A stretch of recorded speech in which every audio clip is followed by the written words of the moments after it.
Hey folks, how's it going? Hope you're having a good day. I certainly am. Today we are back with the Bad Steam Games. This is episode 14, and because it was the Steam Winter Sale, I got 2 of them for free when you would usually pay for them. So I think that would be a pretty interesting thing to have a look at in this video, is to look at some paid games that I got for free, obviously, because I'm not going to pay for them. There's only 2 of them, though. I couldn't find a third one. So, the first game we're going to be playing today is called Dark Blue Warrior. It's from 2022, so it's about 3 years old. And it has mostly negative reviews. 27% of the 22 reviews for the game are good. That means 83% of them... no, 73% of them were bad. So, let's have a look at the reviews. The game's combat is unintuitive and boring. The game has no saving feature. The game doesn't even feature a Dark Blue Warrior. Not the crow again. Why is this crow just everywhere on the bad games? I don't get it. This game sucks so bad I want a refund even though the game was free. Clickbait. The warrior is grey and not dark blue. If you like janky, buggy, poorly thought out nonsense, then you will love Dark Blue Warrior. This amazing title combines poor sound design and terrible textures with minimal effort and a failure to translate certain menus. Truly innovative stuff. Okay, we've got Chinese at the top, Dark Blue Warrior, he's grey, and then a Chinese text at the bottom. So if I click on it, it might start the game. This is very loud. It reminds me a bit of like Mahjong at the top. Okay. Oh my word. It reminds me of a bit of like a mobile game. The aiming kinda sucks. I mean, honestly, it aims slightly to the right of what you're looking for. Just keep going. Or maybe you can't keep going, that's fine. Yeah, look, it doesn't fire straight towards where your mouse is aiming. It fires like to the right. There are a lot of enemies in this place. Some of them really suck. Have I lost a heart yet? There's just so many enemies in this game. Oh, I died. Okay, there's no, like, stop menu. There was nothing. OS, minimum OS. This is what I don't like, right? Sometimes on these games it'll say like that it's not like a drop down box by the looks of it. It's not like a drop down box saying Windows 7, Windows 10, Windows 11. You have to manually type it in, so it ends up with stuff like Windows 7. We've had memory saying 16 megabytes before. So you only need 16 megabytes of RAM. Megabytes. 16 megabytes of RAM. And I mean, it's like, sometimes the English is so bad, I think Steam seriously needs to say, you have to have good English for your game to be uploaded. Because, I mean, this is ridiculous, saying Windows 7. I swear to God, there'll be an old lady that will say, but I don't have Windows 7. I have Windows 7. Now will it let me? It'll let me review it now. Here is my review for Dark Blue Warrior. The game looks more like a mobile game from 2017 than a PC game from 2022. The graphics and the way the game plays feels so much like I'm playing a mobile game that I don't see the point as to why this was even released and advertised as a PC game. The graphics are okay, I guess, but as I said, it would be more fitting for mobile. The gameplay is basically non-existent and very tedious. As you walk around the map looking for enemies, random parts of the map will lock and a butt-ton of enemies will spawn. And after you kill them, no hints as to where to go next, and a load of coins that don't have a use. The sound design is really unintuitive, with the same piece of music being played over and over again.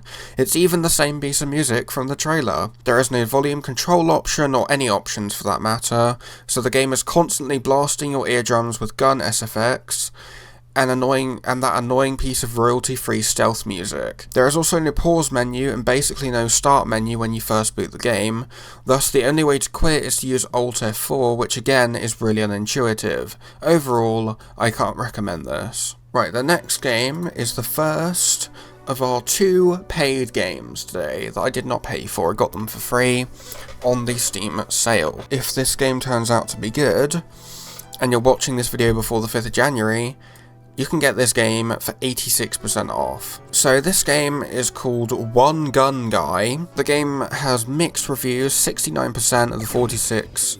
Shush.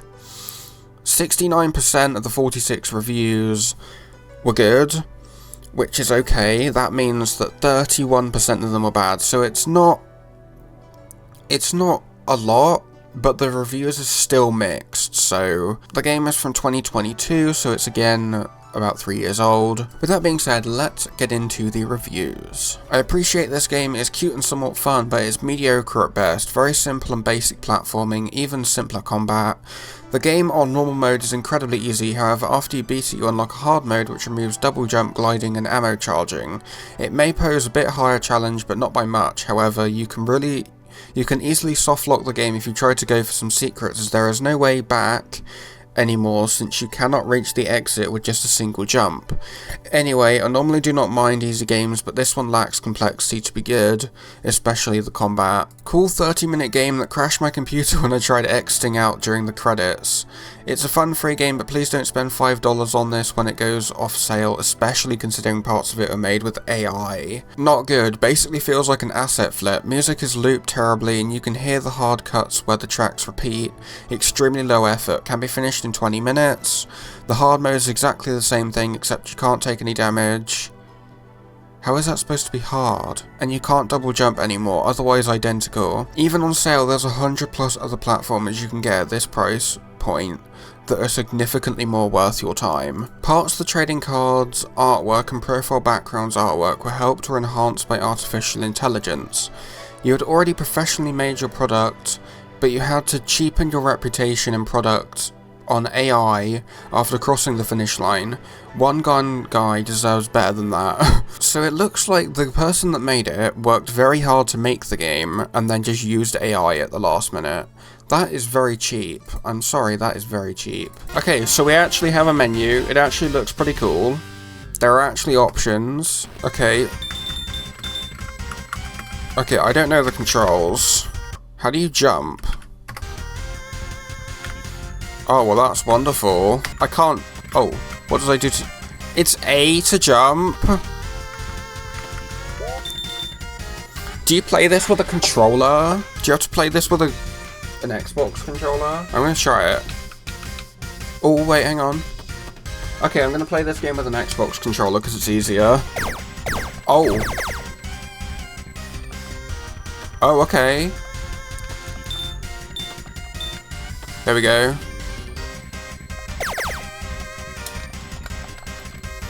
Okay, I don't know how you get down there. Oh wait, hang on. Yeah, I do. There we go. No, I don't know what he's saying. Oh, I have a fly. I have a fly thing. Oh my lord. Okay, kill it. This game is awesome so far. I'm not even kidding. Come on. Come on.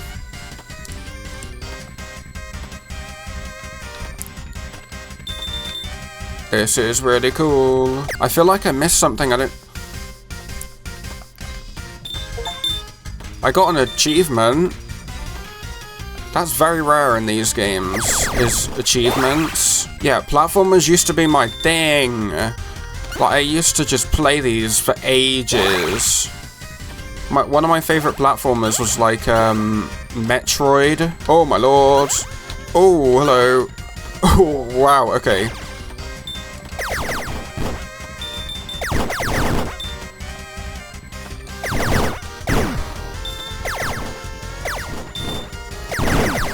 Awesome. Go. Boom. Is that the level? No, you just keep going. Okay, but which bit of it is AI generated? That's one thing that I'm not sure about. Which bit of it's the AI generated bit? Parts of the trading card artwork. I haven't seen any of the AI artwork yet, but I don't know if there is. But I mean, honestly, I probably wouldn't pay for that game.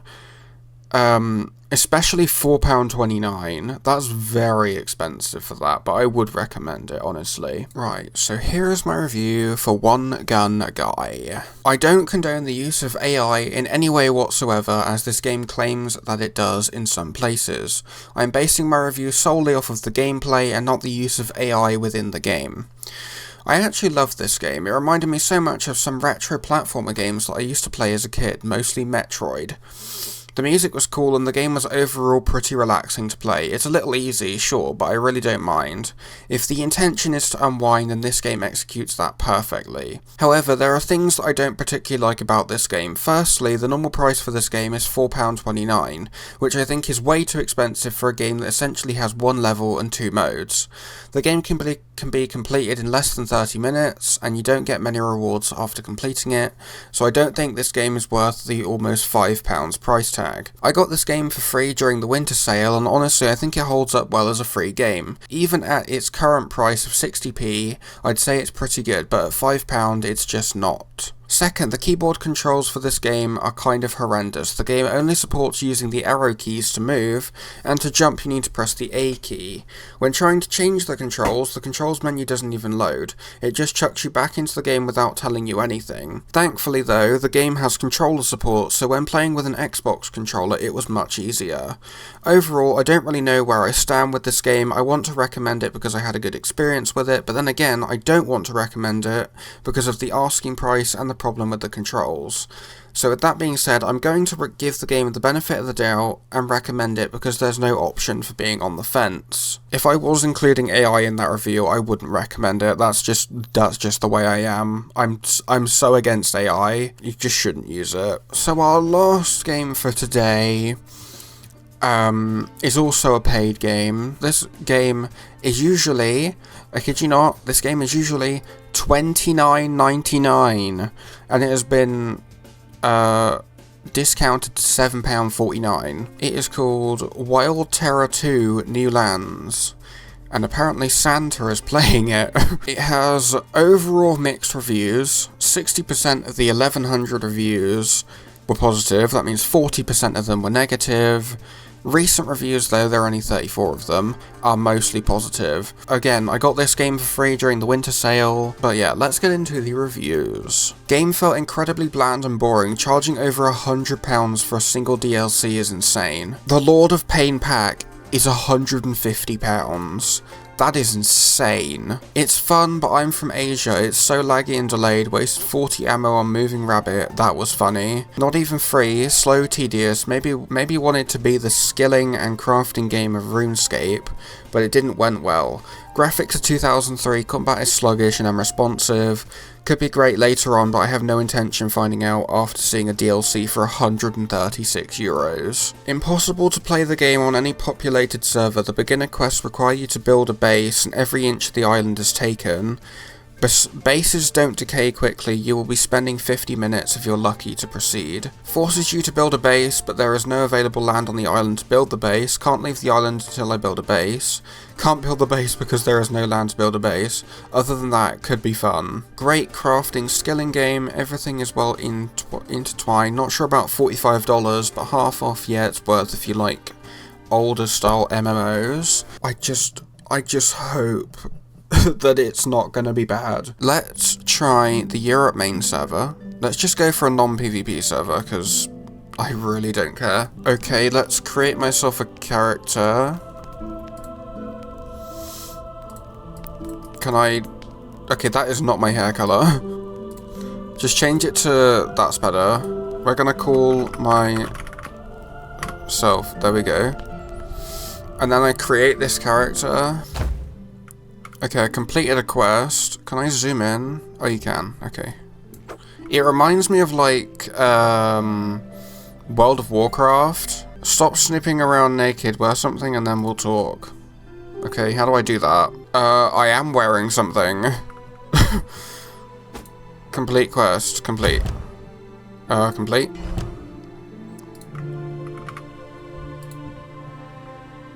You look terrible. It is not surprising. Not everyone can drink so much. What happened?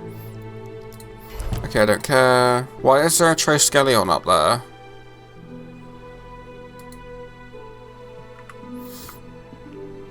Oh, I can't even turn the camera.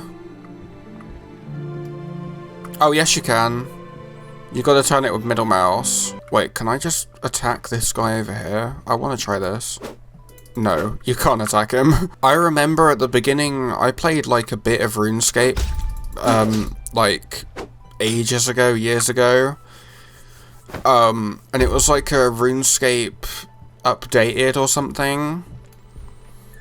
And it was like go and kill the rats, and I killed like 25 rats, and it didn't let me complete the quest, so it wasn't great. Can I just skip the tutorial? Like, I'm not even kidding, can I just skip it? What is this? I've clicked on something and now I don't know what I'm doing. Oh, and now you've gotta, it's gonna make you pay for stuff. I literally... Oh, and then complete the quest. Stay locked up? Figure out how to get out. Pick up that axe. And then lumber it. There we go, I'm out of here.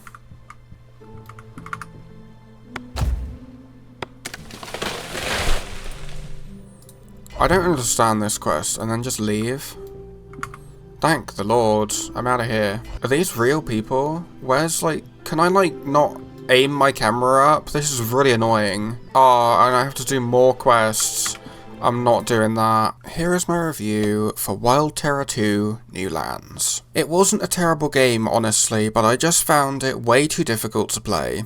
The game takes way too long to get going, there are way too many tutorial quests, and they don't really teach you anything valuable. There's also the problem of pricing. I got this game for free during the winter sale, but this game would usually cost £30. Considering that it's mostly quest-based, I think £30 is quite steep. There's also the DLCs, which one of them costs £150? Are you mental? That's absolutely absurd for a DLC. Nobody in their right mind should pay that extortion for any kind of game or DLC, ever. And on that ludicrous discovery, I will not recommend this game. That was Bad Steam Games episode 14. If you guys enjoyed this video, then like, subscribe, and whatever. And I'll see you guys in the next video. So goodbye guys. Goodbye.